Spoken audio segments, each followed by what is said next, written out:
Clampett. Are Granny and Ellie back from the hills? No, but they's due any minute, and I sure will be glad to see them. Keeping a wild animal fed is quite a chore. Well, no, ma'am, I don't mean Jethro.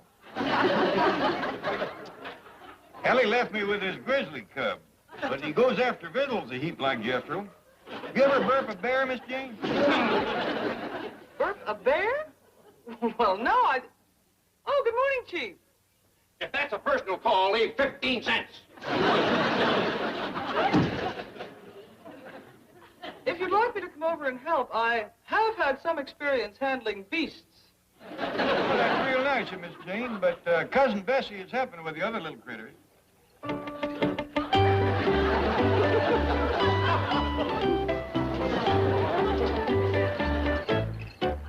Besides, Jethro will be back from the airport with the women folk any time now. Well, if there's anything I can do... Miss Hathaway, come here! I'm afraid I have to hang up now. Captain Bly wants me. You called? Where's my morning newspaper? Well, Chief, I don't think you should see it. It will only upset you. What could upset me after what I've been through with those hillbillies? Jethro gets his induction notice. Jed buys him a tank. I have to be his tank crew. He dresses me up like Von Hindenburg and I get arrested, and I'm going to be upset by the morning paper! Chief, everybody in the bank will hear you. Gosh. This gets out. I'll be ruined. Oh, no!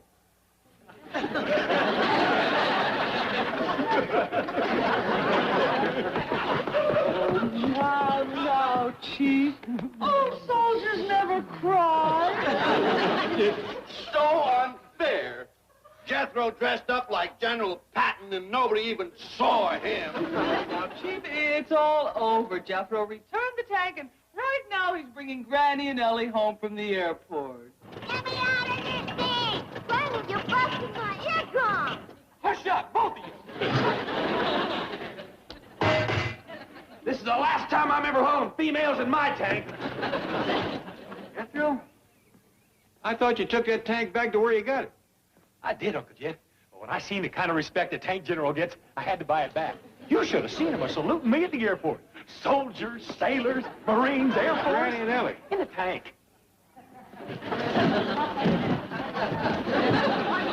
Jed, fetch my medical bag. Are you hurt, Granny? No, it's for the general. I ain't hurt. I ain't down there yet. Now, Granny, Jethro's going in the Army. Let's be easy on him. Jed, do you know what that boy put Ellie and me through? There ain't room in that thing for four. I ain't neither. Did you say 4? Yeah, we brought you back a surprise. Come on, Pearl. Oh, Pearl, come with you. Well, that's what we call her. Come on, Pearl.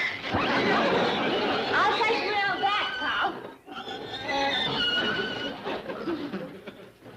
We named the pig for Jethro's ma, because it was Pearl who gave it to us. Noisy little critter. That pig was the quietest female in the tank. You're asking for it. Watch out, civilian. You're talking to a 4-star, 2-gun general. Take them suitcases upstairs. Oh, I need me a aide. First aid is what you're going to do.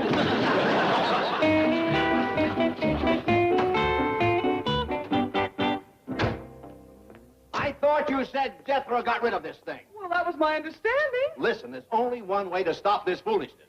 Jethro must be inducted now, today.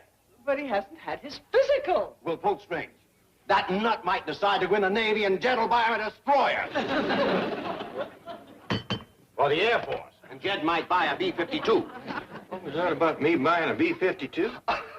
I was just wondering what you might buy me. I'm going to be 52. Oh, a birthday. What do you reckon he'd like, Miss Jean? He'd like to be 52. Where's Ellie Mae? She's out back with the pig. Oh. Is he still wearing that general's uniform? Well, speaking of Jethro, he can't go in the Army until he has a physical examination. I'll get my medical bag and take care of it. Hi, Mr. Drysdale. Go in yonder and take your clothes off, Jethro. What for? I'm going on maneuvers. I'm going to give you a physical examination. Granny, he'll be examined by an Army doctor. Oh, no. It was one of them goomers that killed Jed's cousin. An army doctor? High-ranking one, too. General Peritonitis. General Peritonitis isn't a doctor. We found that out. Don't take your clothes off, boy. Granny, the army doctor... Ain't gonna get their hands on that child. To them, he's just a number. But to me, he's Pearl's baby. And I promised her I'd take care of him. Now, go take your clothes off, baby. Granny, couldn't you let the army doctors examine me? They're too rough, sweetheart. These are the soft, gentle hands of a healer. They's about as soft as a gator's hide. Take your clothes off. How's it look? Oh, Mr. Clampett, don't waste your time polishing this silly little old tank. Maybe you're right. Jethro wants me to buy him a great big brand new one. It's a beautiful thing. Please, Mr. Clampett, don't buy Jethro any more equipment. The Army will take care of that. They'll train him, outfit him, give him 3 square meals a day. They'll turn him into a real fighting man. They sure will if they cut him down to 3 meals a day. Where is the boy?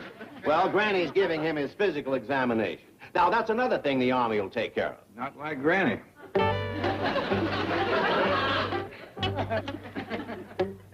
Your temperature's normal. 142. 142 ain't normal. It is if your thermometer has been sterilized in boiling water. Sit down. Cross your legs. I want to check your reflexes.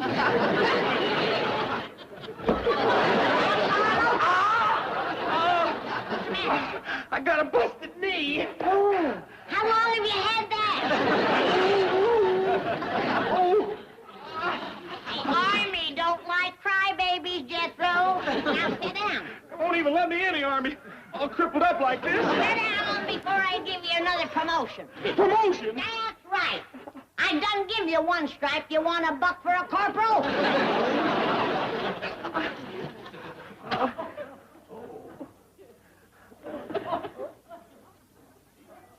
Now, open your mouth and say, ah. I want to look down your throat.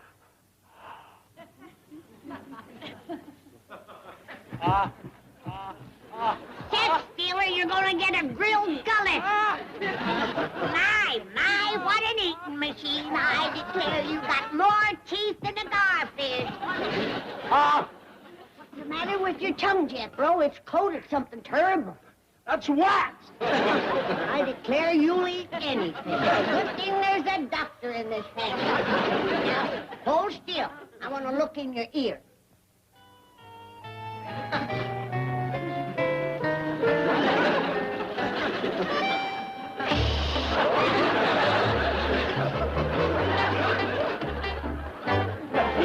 Just as I suspected. What? What's the matter? Nothing. Some things the patient is better off not knowing. And now I'm going to take care of that busted knee.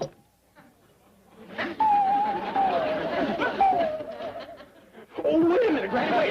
Let the Army take care of that, huh? Now, you listen to me, boy. Your Uncle Jed is paying for everything else. The only thing I got to offer is my medical skill. And that's going to be my contribution. Yeah, but what are you fixing to do with the saw?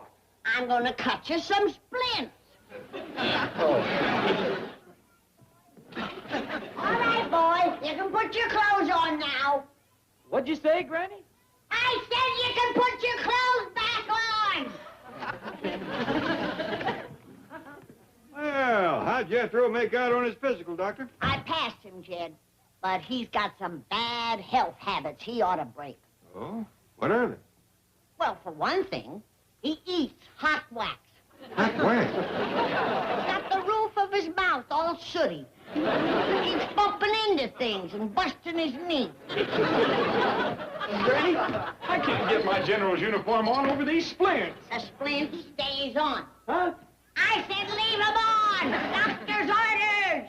And if the knee gets to paining too much, chew some of these gimp leaves. Oh, gee, Granny, I don't need any of this. Well, boy, Mr. Drysdale said... Mr. Drysdale said, wear your regular clothes to the Army place. No uniform. Doggone. I ain't hardly in yet, and already I done been busted back to a civilian. Well, he seems hard of hearing. I put corks in his ears What's first? so the wind won't blow through. I'm telling you, Jed, if you was to finger his ears, blow into his mouth, you could play his head like an ocarina.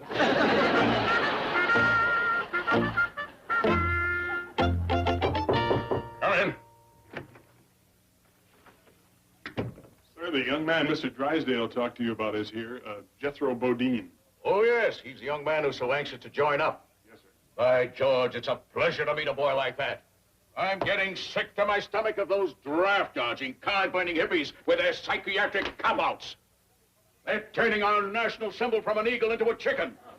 Now, a boy comes to me who can't wait to serve his country. A boy who loves his country. A boy with blood in his veins instead of flowers in his hair. What's he look like? Well, he's a big, husky fellow, sir. He looks like he came right out of the hills. Another Sergeant York. Well, here's one boy that head shrinker down the hall isn't going to Section 8. Bring him in. Yes,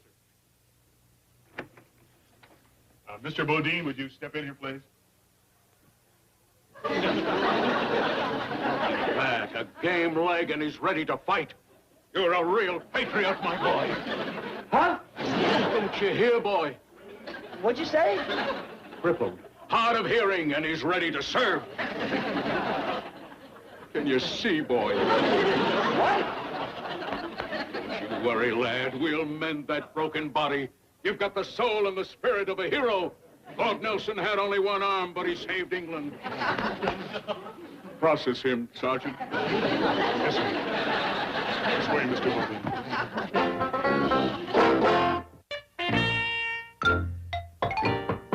Come in.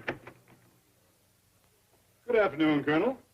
Well, what do you want, head shrinker? You gonna psych out some more of those mother-hating hippies? No, I came in to talk to you about your hillbilly hero. Who? Superboy, Jethro Bodine. Look here, couch jockey. You're not gonna make one of those Freudian freaks out of this boy. He's got real soldier material. He's the new Sergeant York. You mean Sergeant Bilko? What? I talked to some pretty clever draft dodgers in my day, but this boy is the greatest. Ah, you don't know what you're talking about. This boy wants to serve. You just haven't been able to communicate with him. He's hard of hearing, you know. Not anymore. I took the corks out of his ears.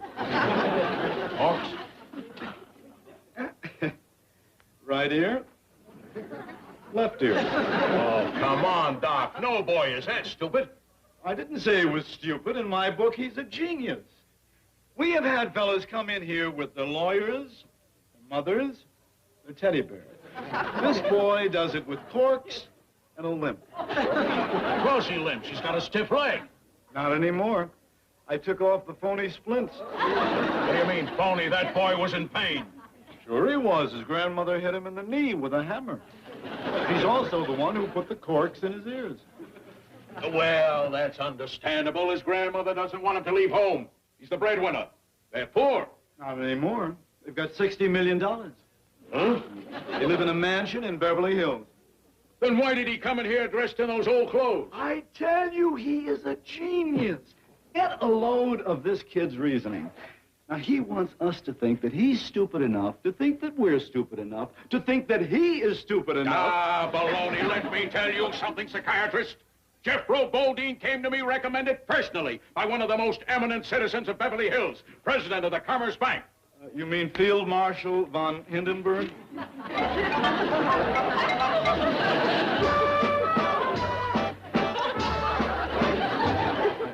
I don't understand this. It's all part of an elaborate plan to keep this boy out of the Army. I tell you, it's brilliant. They have spared no expense. The brain that conceived this idea... Come in! Excuse me, sir. You too, sir. Can I join the Army now and go to the front and commence the fighting? Really want to go, Jethro? Oh, yes, sir. There's just one thing. Sure would like to have me some victuals first. What? Oh, that's what the boy calls food, Colonel. Jethro, sit down, son. Yes, sir. Thank you. Colonel, this is where he really showed his brilliance. He had me convinced that he was a compulsive eater. Let me show you something. What is this ink blot a picture of? The truth now. It's a nude woman. Of course. And, this? Same thing. That's right. They're all nudes. You know it, I know it, and Rorschach knows it. Get a load of this reaction. Jethro, what is this? Oh, that's a picture of the ham hock you showed me before. And, this? Hog jowls, pork chops, chitlins, possum shanks.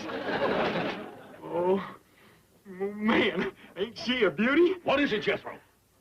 Big, fat, old turkey hen. Okay, thank you, Jethro. Can I join now? It won't cost you nothing. Uncle Jed's going to pay my way. Pay your way in the Army? Well, yes, sir. Board, room, uniform, guns, tanks, airplanes, everything. I wonder if I could talk to this uncle of yours. Sure. You can talk to my whole family. I'd like that. I'll go fetch them right on down. Hey, and I can show you some of the things my Uncle Jed done bought for me, too. Hey, now you wait right here now, you hear? Don't worry, we will.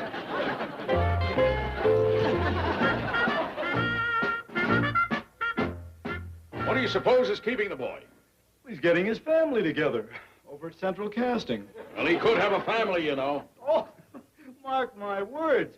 He will walk in here with the wildest so-called family you've ever seen. Ah, you're a cynic. I still say that boy... Right in here, sir. Stand at ease, men. Jethro? Well, how do you like it? Uncle Jed bought it for me. The whole family come with me. Are they loaded? Yeah, Granny's the only one that ever takes a nip. Is that Granny? No, of course not. That's Cousin Bessie. And that there's Ellie, Mrs. Granny, and that there's Uncle Jed. This is my whole family. Wild enough for you? You must be the rich uncle. Oh, I don't know what you could call me rich. I got about 65 million. Not more. We just spent $10 million on our castle in England. Ellie, he ain't interested in our castle. I am. You have a real castle? Yes, sir. Big one? Yes, sir. With a moat and drawbridge and knights in armor? Yes, sir. Any dragons? Yes, sir. Knock it off. You must be Granny. That's right. You the one who put the caulks in Jethro's ears? Yep. Was it to keep the boy out of the draft? No, it was to keep the draft out of the boy. And you must be Cousin Bessie. No, sir, I'm Cousin Ellie. This here's Cousin Bessie. I wanted to bring Pearl along, but Granny wouldn't let me. Well, she was too gamey with all of us closed Granny, up. he ain't interested in Pearl. I am. Pearl is Jethro's mother. I'll give you 2 to 1 he fakes a hostility. Watch this. Jethro, Yes, sir? how do you feel about Pearl? What's there to feel? She's a pig. Terrible thing to say, boy. Well, it's true. She smelled bad enough when there was just the 4 of us in the tank. What tank? Oh, the tank my Uncle Jed bought me. You can see it. It's parked right out front yonder. Well, leastways, Jed, they feed 'em good in the army. What you mean? Looky here. Ham hock, pork jowls, pork chops, chitlins, possum shanks. Well, are you ready to see it my way? Is he the draft-dodging champion? I guess so. What'll I do with him? Put him in intelligence. He's a genius.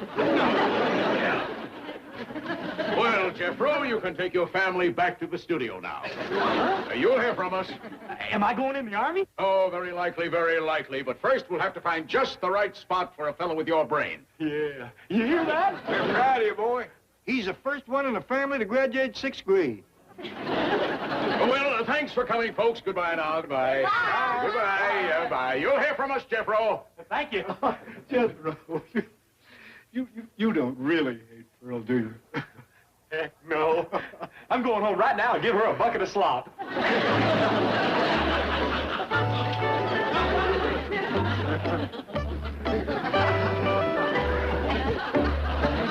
Playing it right to the finish. The girl, the ape, grandmother, the millionaire uncle, all piling into that little tank. There goes the general. A real, authentic genius. I sure hope the Army can draft him before the CIA hears about it. Au revoir, mon general. A better man than I am, Gunga Din.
I'm just helping Ellie get ready for her date with Troy Apollo. Now, for the wedding, I think right here. Well, now, ain't you being a mite previous? This is a first date. The boy's just coming over to go swimming. Wait till you see the eye-popping bathing suit I made for Ellie. He'll propose between his howdy and his duty. Ellie's already got a bathing suit. Not like this one. Ellie, get down here and model your new suit for your pa. I hope you didn't make her one of them new bikinis Jethro's always talking about. Golly, I might have. I copied it from the last movie magazine that Pearl sent me from back home. Here I am. Sure ain't no bikini. It's right off the cover of Cinema Sirens. Clara Bow was wearing it. Granny, I'd he'd rather wear my regular bathing suit. No more bare legs. When a boy sees that much skin showing, he's liable to think you're something other than a lady. That's why you'll think I'm a fella. Don't believe that's going to be a problem. Oh, Pop, tell Granny you don't look right. Jed, tell Ellie it does so. Now, hold on. I've lived around women long enough to know there's only one way to settle these things. Get somebody else to decide. Now, Mr. Drysdale and Miss Jane is coming over this morning to get me to sign some checks. We'll ask them what they think. What matters is what Troy Apollo thinks. Don't worry, honey. He'd like you even if you was wearing a rain barrel. One of them sure would be a lot cooler than this. Oh, why don't you go up and stand by your window? That way you can catch a breeze and keep your eye peeled for Troy at the same time. Really? Ain't you overdoing it a little for this fella? Why? Just 'cause I put a few signs out on the front porch. What signs?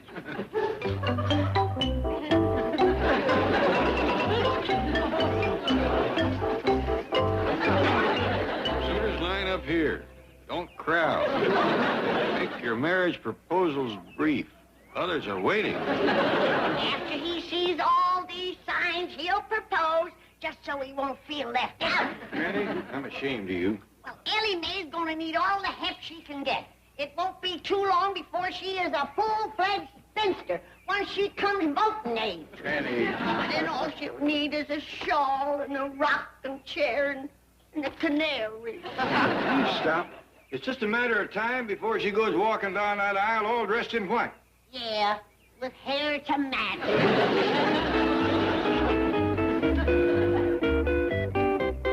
Hello, Miss Clampett. Granny. Howdy. Greetings, all. Welcome, Troy Apollo. Is this for that young singer? Yeah, he's got a blind date with Ellie Mae this afternoon. Oh, wonderful. Blind dates are great. Always a lot of fun. And isn't that a fine-sounding name, Troy Apollo? Hey, he's right anxious to meet Ellie, too, according to Mr. Cushing. John Cushing of the Merchants Bank set this up? My competition? That's right. Oh, wait, Mr. Clampett. These blind dates never work out. The man's a total stranger. Only a weirdo would have a kooky name like Troy Apollo. I never set much store by a man's handle. As far as there being strangers goes, they won't be once it's introduced. Oh, that Cushing. That was right nice of him. Got me right in my heart, too. Well, let's go in and sign the check. I'll get the goose quill. Oh, the underhanded, low Now, Chief, you have been putting off getting Ellie a date. I rather suspected that one day Mr. Cushing would steal your thunder. Who cares about my thunder? He's trying to steal the Clampett account. Please don't stamp your foot again. Why not? It's very childish and extremely painful. What do you know about pain? A few broken toes. I stand to lose my biggest account. That is pain. Now, hang on, Chief. There's always the possibility that Troy and Ellie will hate one another. Oh, what a joy that would be. But I just can't sit here and hope. I've got to do something. Chief, you won't stand in the way of Ellie's happiness. Of course not. But I'm going to find someone who will. You mean competition for Troy Apollo? Right. And he's going to get here first. But who are you going to ask? Oh, what does it matter? Some pleasant, nice-looking fellow. I'm going to start by asking Cary Grant. Sorry there were so many checks to sign, Mr. Clampett. Never thought spending money could be this tiring. Before you go, I want you to look at Ellie's new outfit. Ellie Mae! Howdy, Miss James. Oh, hello, Ellie. My, that is a nice-looking little dress. Miss Jane, it ain't a dress, it's a bathing suit, and we like your thinking on it. Your honest opinion. Granny, to be honest with you, it's absolutely archaic. See, I told you she'd love it. Oh, I'll get it. Chief. Wait till you see who I found for Ellie. He just won the title. Mr. Clampett, I have a date for Ellie. She already has a date. When she sees this boy, she'll throw rocks at Troy Apollo. Ellie, here's someone very interested in meeting you. May I present Mr. Universe? Show him, Dave.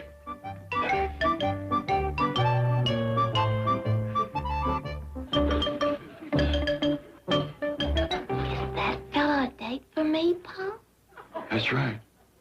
Kind of unusual name, Dave Universe. That ain't all that's strange. Look at his arms. Swole up twice the normal size.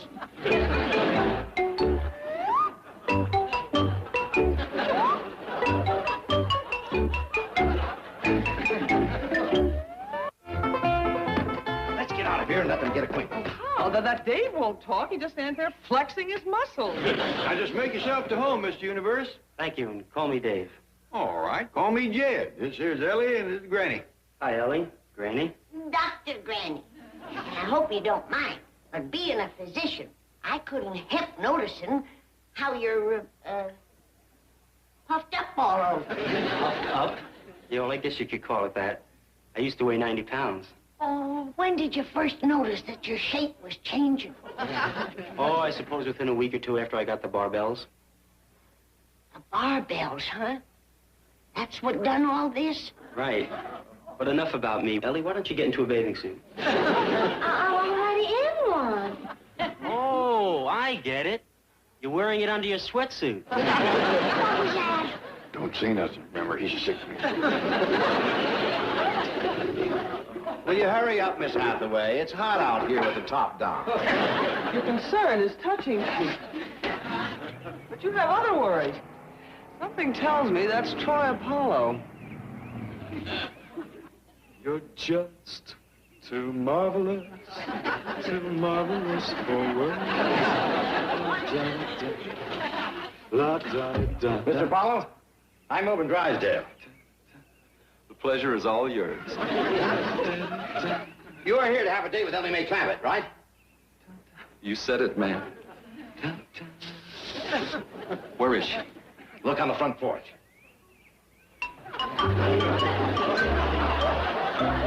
It's Ellie Mae Clampett? You said it, man.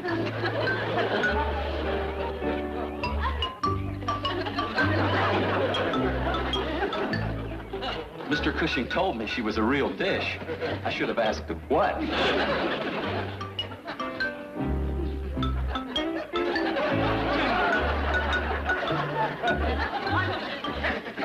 Look, I got a recording session.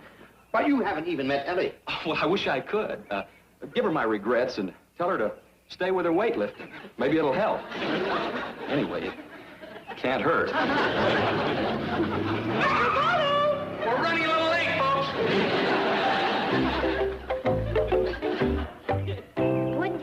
sit down and rest a bit, Mr. Universe? Dave. And Ellie, I think we'd better get down to business. You know, I've only got this afternoon, and then that's it. And you want to spend it with me? That's right. I want to make you the next Miss Universe.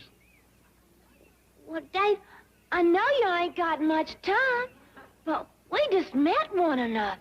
Well, so what, Ellie? I can see you're a beautiful, charming girl. You've got a lovely figure, I think. That's good enough for me. Thank you, Dave, but I better go and see if Granny's got lunch ready. No. There's everything in this book from baldness to bow legs, but not one word about barbell bloat. I notice it's affecting the boy's memory, too. Can't seem to remember his name. Has to have Mr. Universe printed across his shirt. I've got to find a cure for that ailment, but nobody seems to know anything about it. Granny, why don't you try the AMA? Of course. Appodaster's Medical Almanac. I keep it in the kitchen, because it's got a dandy recipe in it for pecan pie. Well, that Mr. Universe just up and asked me to marry him. I should have known this would happen. You in that bathing suit would turn a healthy man's head.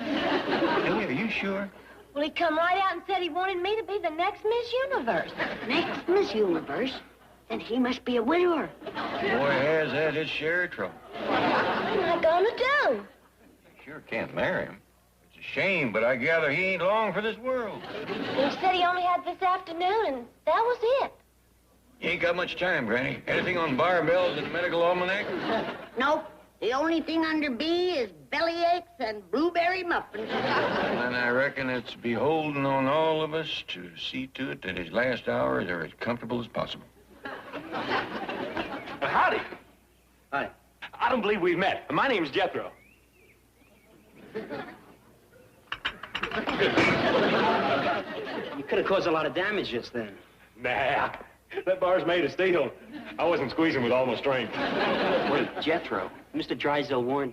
He told me about you. They put you one up on me. I don't know nothing about you. What do you do mostly? Look around and guess. Well, let's see. Mr. Drysdale told you about me, huh? I know. You're a brain surgeon. Try weightlifting. Shucks. I don't need to. I already got plenty of muscles. Yeah, and I can see where all of them are.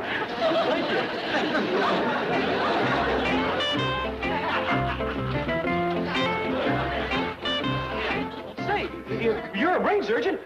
How come you got Mr. Universe right across your chin? Look, Jethro, I'm not a brain surgeon. My name is Dave. I'm a weightlifter, and I'm here to coach Ellie Mae. She's entered the Miss Universe contest. Well, say, how about that? Anything I can do to help? I don't suppose you'd leave. Man, you don't have to worry about that. Well, I left a couple of dumbbells out on the front porch. You think you could bring them back here for me? Sure. What are their names? Their names? Well, I got to call them something. They're dumbbells. I'll be the judge of that. What? I don't believe in mean-mouthing folks just because they ain't smart as me. Well, Granny's working on her cure. You go down there and keep Mr. Universe's mind off his trouble. Granny,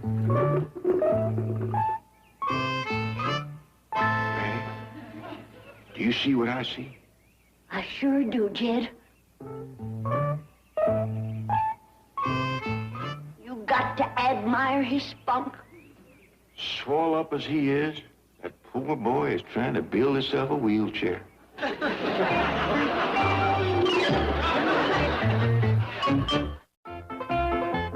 Ellie out by the pond with Mr. Universe? Best I seen. How you coming with your barbell cure? Slow. I can't find a new laid buzzard's egg first. There's always plenty of them around, except when you need one. Need it when you need one. Howdy, Jed Clampett speaking. Oh, Mr. Cushion, we ain't seen this Troy Apollo fella. Yes, Troy is here at my bank, Mr. Clampett. See, there's been a little mix-up, but he's leaving right now. Well, Ellie's already got a... Well, I reckon Troy and her did have a date. I'll tell you what. I'll have Ellie meet Troy out in front of the house, and we'll work it out from there. Fine, Mr. Clampett. Well, I'll be talking to you. Goodbye. All right. Now, the real Ellie Mae is expecting you at her place. And if you see that Drysdale again, run over his foot. Now, get up there fast. Well, I can't go too fast, man. The top's down, and I just got my hair the way I wanted it. Move! She'll be waiting for you out front. Then comes my next favorite pet. That's Esmeralda, my goat. Ellie. And then my favorite pet of all, Cousin Bessie yonder. Oh, yeah, she's a little beauty, all right. That's a very pretty bathing suit. Hear that, Bessie? Dave says that's a pretty city. Speaking of bathing suits, Ellie, if you plan to be Miss Universe, you're going to have to do something about that one. I like you a lot, Dave. But I couldn't be Miss Universe. Oh, now, Ellie, don't say those things. You're going to have that title if it kills me. Dave. Now, come on, Ellie, go warm up for a few laps around the pool. Okay. I reckon if you get toward a swimming, you sure won't have no trouble of floating. Come in, get out of the water with that outfit on. Oh, it's ugly, but it is a bathing suit. Annie told me you shouldn't get it wet. I don't know why. I do. It's commenced to squeezing on me.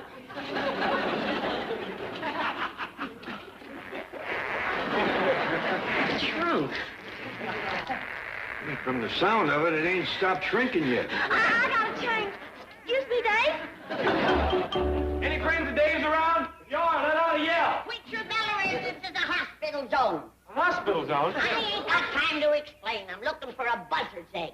I might have to go outside of Beverly Hills to find one. Well, you're standing in the right place. There's a car coming that's going to knock you clean to Pasadena. I think that might be Troy Apollo. Run, get Ellie.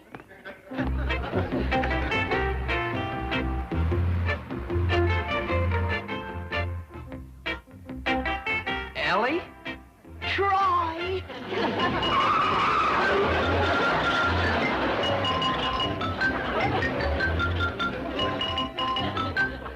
Was that Troy Apollo? Yeah, but you can forget about him. He tore out of here like a scalded cat.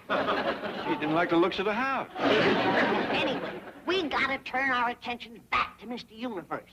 He may be sick, but at least he's interested.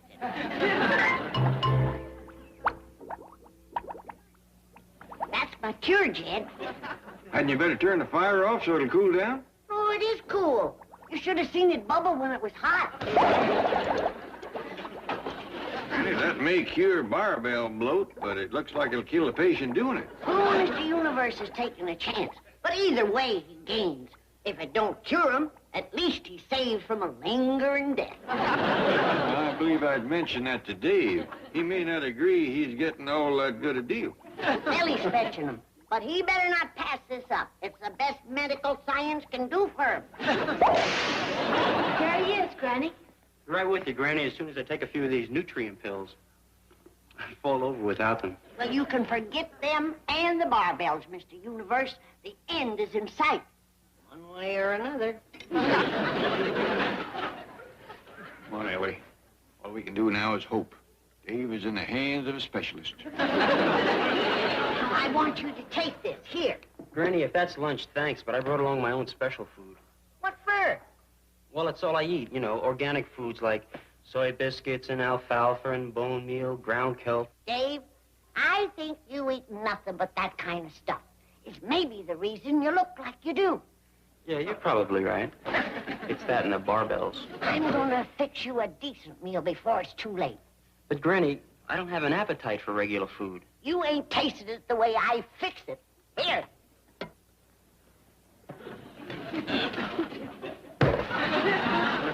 Granny, did you make this? Yeah. If you don't mind, I think I'll stick to the ground kelp. They don't answer the knock. They must not be home. They are home. And you are going to meet the real Ellie Mae Clampett, or I'm withdrawing my bank support for you. And that means you can say goodbye to your ambition to become United States Senator from California. But even I can't win the election on my singing voice alone. Then go around back and find Ellie Mae. And the make sure you stay here. I'm going to take your car. I'll pick you up later. Mr. Cushing... Don't press me, Troy. I'm still not sure that America is ready for a senator who uses curlers and a hairnet. Ellie! Ellie, come on, let's go to work. Ellie!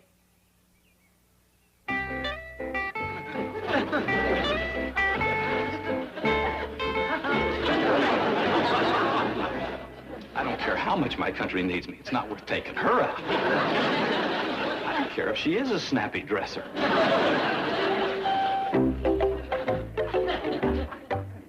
Here I am, Dave. You feeling any better yet? Ellie, I feel great. Dave, you'll strain yourself. You hadn't ought to be lifting all that weight. Ellie? Ellie, where did you get all that strain?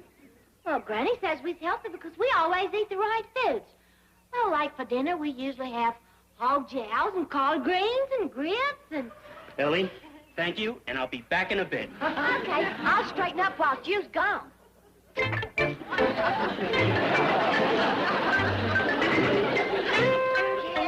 Yes, Mr. Universe is saved. My cure started to work. He's got his appetite back to normal food. I didn't know he'd ever lost it. You should have heard the things he was eating before he took my cure. But a bit ago, he came running in here hollering for triple helpings of my hog jows, collard greens, and grits. All right, Granny. Now you better get started on your next cure. What next cure? For indigestion. Eating triple helpings, Mr. Universe is going to need it. Start looking for another buzzard, Dave!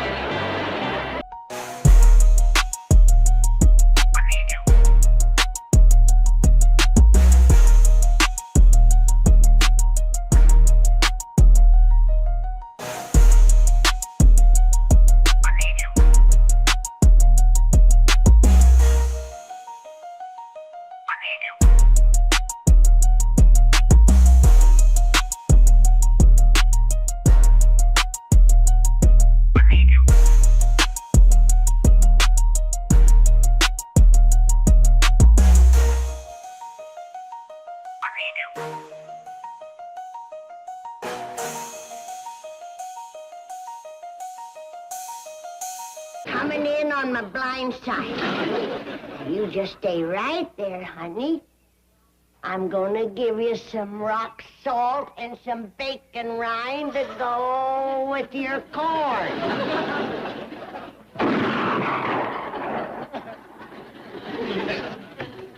What'd you shoot, Granny? Shot my hat. What bird? There was a crow sitting on it, that's what. Bird? Granny, you're getting too old to do your own scarecrowing. Your joints will lock on you. Why don't you let me make you one? 'Cause there ain't no scarecrow that can shoot straight. You didn't do too good yourself. Oh, I got the crow. I blowed that rascal to kingdom come. There ain't enough left of him to feather a arrow. Granny, would you please stop shooting at Elmer? It's making him awful nervous. Get that varmint out of here. Speak to her, Paul. Well, she's making a nervous wreck out of him. I'll make a pie out of him. The idea of dragging in dead birds. You look very dead to me. That rock salt preserves them. Hey! Somebody shot through the window of my bedroom. Looky here. Worst case of dandruff I ever seen. That's rock salt. And this here's a piece of bacon rind. I ain't gonna cure it. We'll have to dip his head in hot creosote. Now listen, Granny. Calm down, boy. Granny, suppose you go out and look after your corn crop. What's the use? Nobody can grow nothing around here. What with the crybabies, the crows, and the bats. We ain't got no bats. What about the old bat next door? Calls the police every time you try to do something to improve the place. Like raise hogs or chickens or run a few goats. Granny, you can't fault Miss Drysdale for that. You gotta remember you're living in the city. You call this living? I'm buried in the city, and I'm getting tired of it. All right, Granny.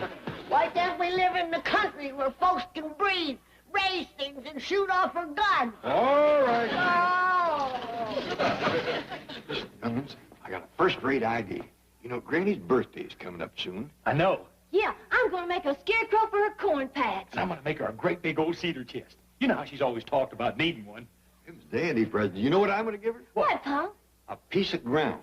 A nice plot out in the country where she can plant things. Hot dog. I'll call Mr. Drysdale. Oh, excuse me, Uncle Jet. You don't have to call Mr. Drysdale about buying a plot of ground. I seen some for sale yesterday. You did? Well, yes, sir. Out in the country, too. Great big sign alongside the road. Said, buy your loved one a plot in Happy Valley. Happy Valley. Granny'd like that. I like a pleasant spot. Here he is. Happy Valley. I'll call him for you, Pa. Here's the number, Ellie. Now remember, not a word to Granny. You want this to be a surprise.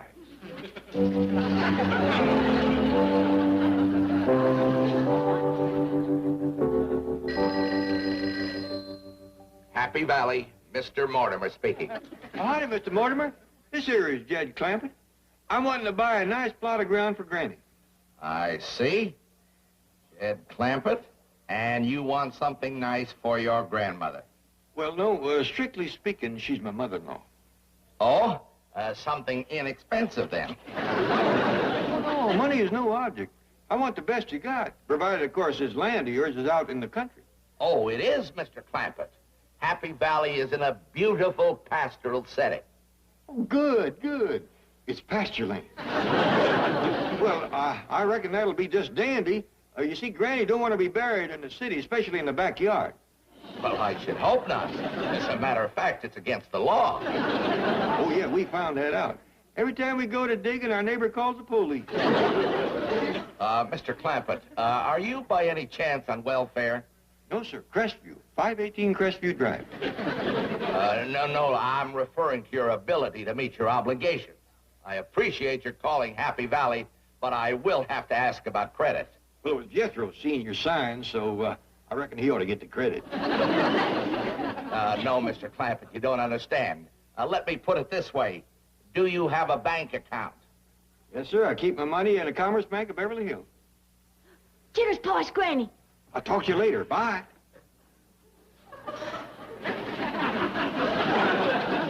What's going on? You look guilty as 3 possums in a hen house. What are you talking about, Granny? Who was that on the telephone? Well, nobody, Granny.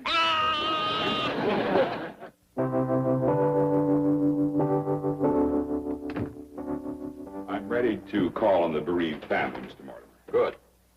Now, here's your fact sheet. The name is J.D. Clampett. The address is Beverly Hills, and the bank account is $65 million. And the name of the loved one? Look, as far as I'm concerned, it's J.D. Clampett. I meant the name of the dear departed. I don't know. It's his mother-in-law. They call her Granny. I want you to try to sell him a family plot. These people are loaded. I see there are 4 in the family. Yes, but I want you to sell them 5 plots, 1 for their banker. Their banker? Believe me, when Clampett goes, that guy will kill himself. You know, come to think of it, the banker's married, too. Sell him a 6-pack. Mr. Mortimer, try to remember you're not peddling beer anymore. I'm not peddling plots, either. The guy that sold me this property said I'd make a killing here. I may have to get any business.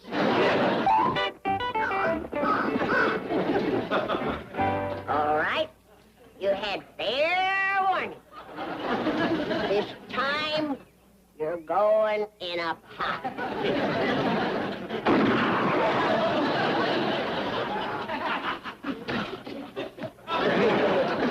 You don't leave off shooting, you're going to have the police down on it. I aim to take 1 more shot. Rheumatism medicine. I believe I'd take it easy on that jug, too. This is strictly for medical purposes. I can feel the rheumatism burning its way up my legs. I gotta build me a fire break across my stomach.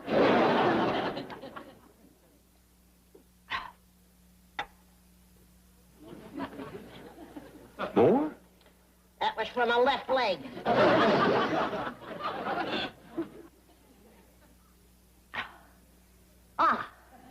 Better living through chemistry. I think you ain't got rheumatism in your arms. Come to think of it. No, give me that. That's enough.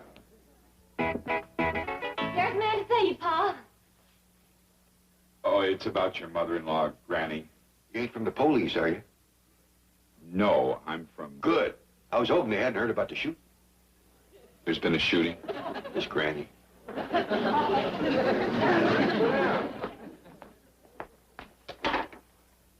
What can I do for you, Pop? I'm from Happy Valley. Oh, yeah, I want to get a plot of ground for Granny. Oh, Ellie Mae, keep a watch out the back door, see we ain't surprised. Yes, sir, Pa. We have some very nice plots. How would you like a hillside location? No, I had enough of that back home. Hillside ain't no place for planting. First good rain comes along, a body could get washed out. Ellie, you recollect what happened with the greens? Sure do, Pa. We put 'em in on a hill back of the cabin. Along came a cloudburst. The next morning, there was greens all over that back porch. You couldn't go out the back door without stepping on them. We just let the hogs and chickens have them. You warm? No. As a matter of fact, I think I'm having a chill. Well, have a slug of this. No, thank you. Good for what ails you. Sure took care of Granny. What do you mean? 2 drinks of that, and she didn't feel a thing. That's very, very merciful. Where is the loved one now? Who? Yeah, Granny. Oh, she's out back in the corn patch? In the corn patch. Makes a dandy scarecrow. See her yonder? She's propped up against that clothesline post.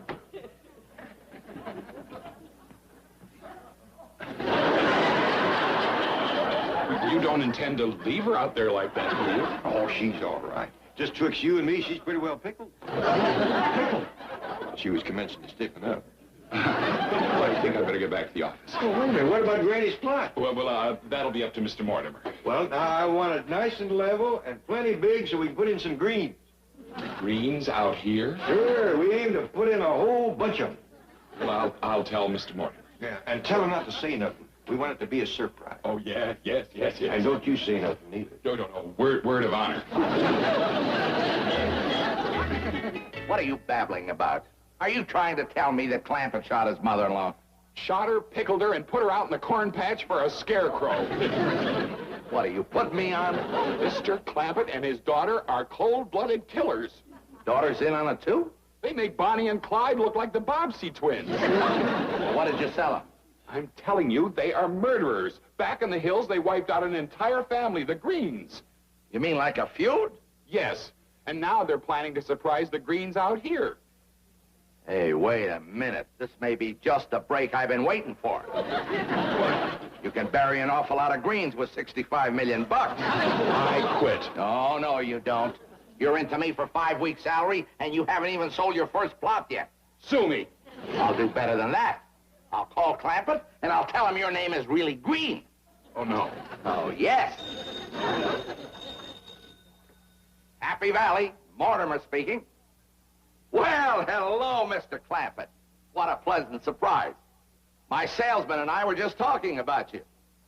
Yes, he'll be right over with the contracts for you to sign. Going back there? Say, I never did catch that salesman's name. His name? I'll spell it for you. G-R... I'm going. I mean B-R-U-B-A-K-E-R. Brubaker. Did he tell you I wanted plenty of room to put in some greens? Mr. Clampett, you can have one entire section of Happy Valley just for the green. We'll call it Green Acres. Huh?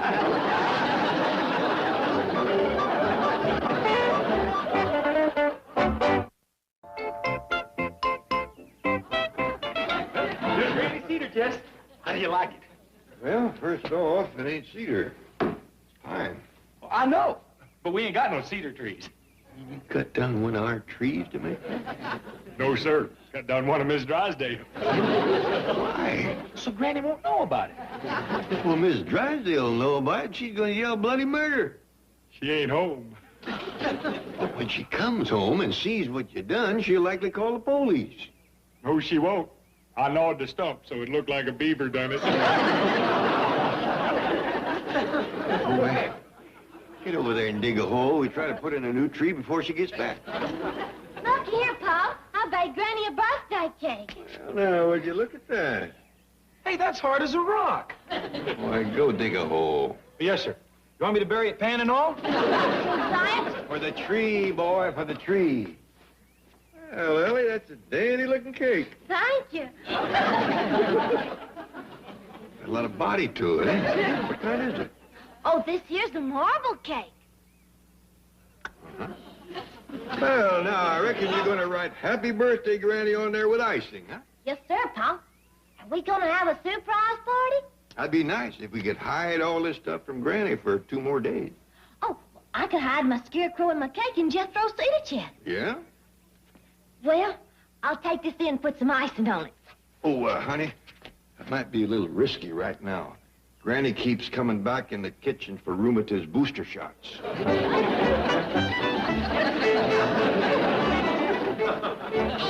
Get out of my kitchen, you hairy little goober. Many times have I told you that apes are not people, they're varmints. Oh, I can't make it. My joints are all froze stiff with the rheumatiz. And relief is just to swallow away. Bessie, honey, help your poor old granny. I was only funning you when I called you a varmint. You was one of the family. Pull the cork and give your poor old granny some medicine. That's it, sweetheart. Now, pour some in the glass.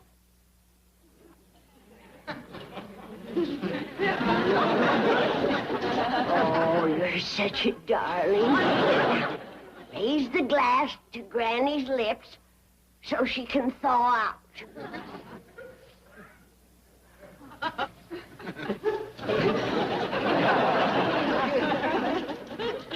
Granny!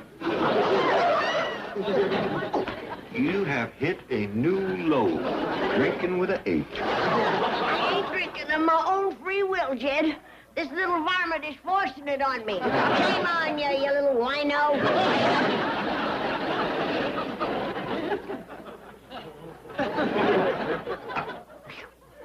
Turned off kind of warm, didn't it? Granny, listen to me. You go upstairs and take a nap. Well, I can't. I gotta watch my corn. You gotta watch your health. I'll drink to that. No, you don't. Now, you go up and lay down and rest. It's too hot in the house. Well, then, go in the root cellar and lay down. Good idea. I'll take this with me to keep it away from that alcoholic ape. Oh, I'll take it with me. Now, you go have yourself a good long sleep. How about a nightcap? Good idea. Pull it down over your ears.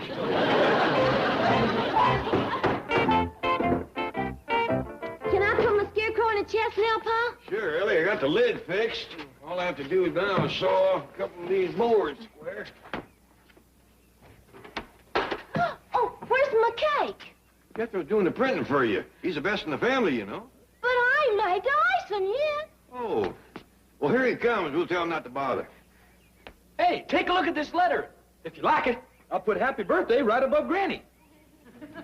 You cut into my cake. How'd you do that, boy? With a hammer and chisel. Give me that. You done broke my marble cake. Marble is right. I done broke 2 chisels on it. We got a lot to do before Granny wakes up. Jethro, you letter them garden markers to Ellie Mae. You commence calling folks and invite them to the birthday celebration. Hey, Paul, look who's coming. That's him, the one with the saw. What is that he's making? A casket. What else? Why, it's horrible. I warned you. Yeah, I figured on selling him one of those $10,000 bronze jobs. Let's drive on. Oh, no. That man is a drunken, mad dog. He kills in cold blood.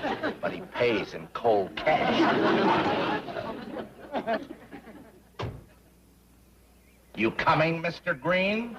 I'm coming. Mr. Clampett, I'm Mortimer of Happy Valley. Glad to meet you, Mr. Mortimer. That's my daughter, Ellie Mae. Howdy. How do you do? I'll commence calling folks, Paul.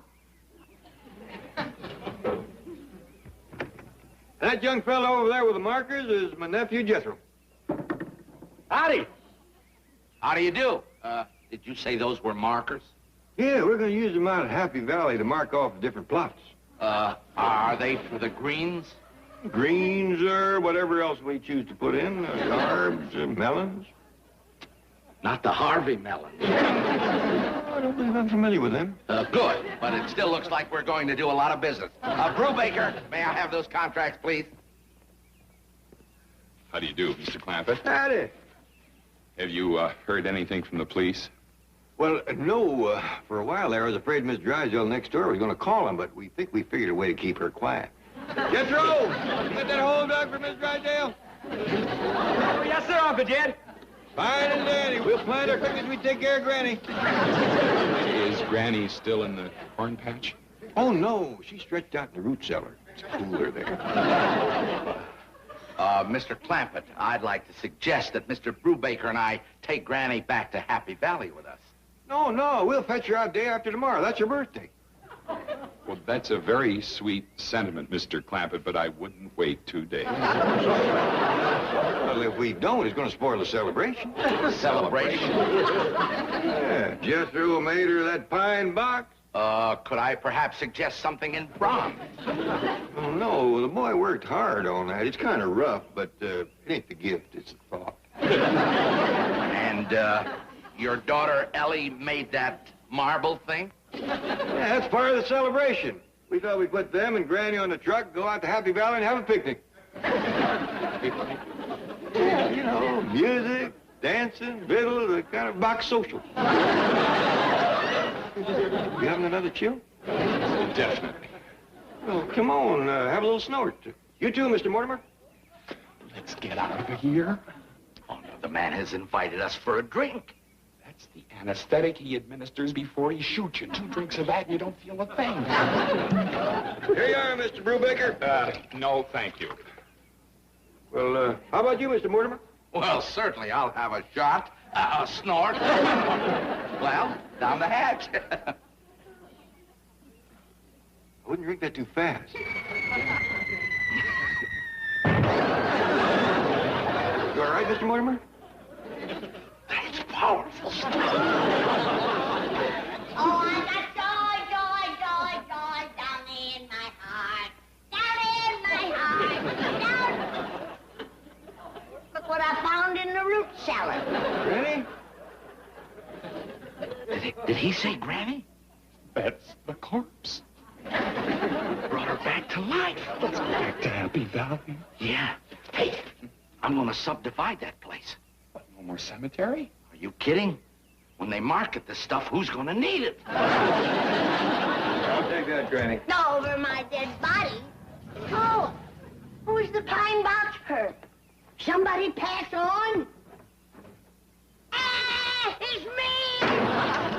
Here, Jed. I ain't never touching another drop again.